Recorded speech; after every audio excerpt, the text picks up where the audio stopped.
All of us will remember the 2002 fire season. Years of drought, record temperatures, plenty of fuel. At times it seemed all of America was burning.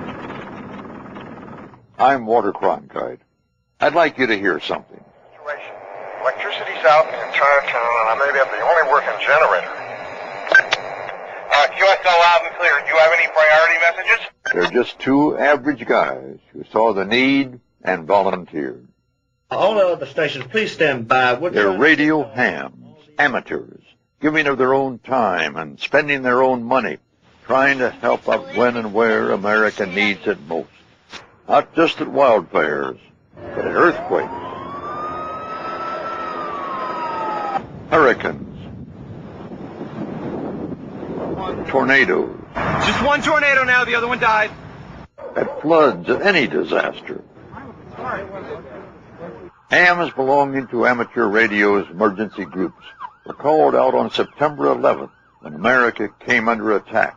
Cell phone and landline circuits were jammed and virtually useless, but dozens of radio amateurs helped the police and fire departments and other emergency services maintain communications in New York, Pennsylvania, and Washington, D.C.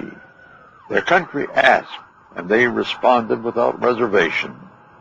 But being a good Samaritan sometimes brings with it a risk. And sometimes it's not just risky, it's downright dangerous. There's a gas leak! Let's go! Turn around and go that way!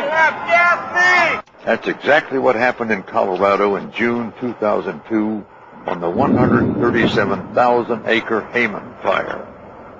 This is rural America out here. You can't always rely on a cell phone and when you need help. It looks like the wind shifted back to the west and or northwest, and it's moving the fire back in this direction.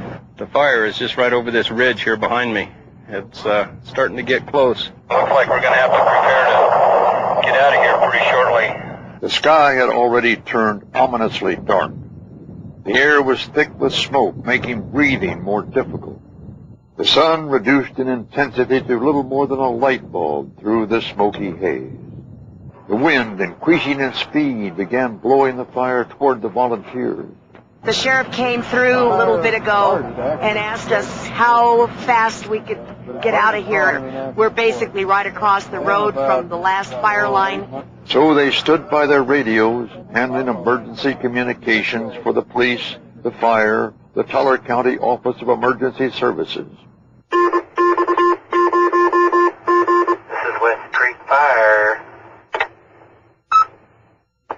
Ted, could I get a status update, your location, please? Things are pretty quiet. Firefighters should be coming in for supper before long. The role of amateur radio operators in this particular event has been very significant. We've provided a lot of communication capability. We're in an area where it's difficult to communicate. As a result, our capabilities greatly enhance the efforts of law enforcement, of firefighting, of the Red Cross, and the Salvation Army. It takes a lot of cheeseburgers to fight a forest fire. Okay. Got it? Thank you. In the end, there was a break in the weather. The winds changed, and all of the emergency workers, the firefighters, the police, the radio amateurs, handling the communications, all of them were safe. This is WG0N. I'll be coming back to the command center. You know, we call them radio amateurs, but their skill levels are anything but amateur. These are people who in any other realm would be called professionals. They're the people who know how to put the pieces together, know how to build the networks, know how to get information from one place to another when every other system has failed. I don't think that's amateur. Ham radio has been around for 100 years, but that doesn't mean out of date.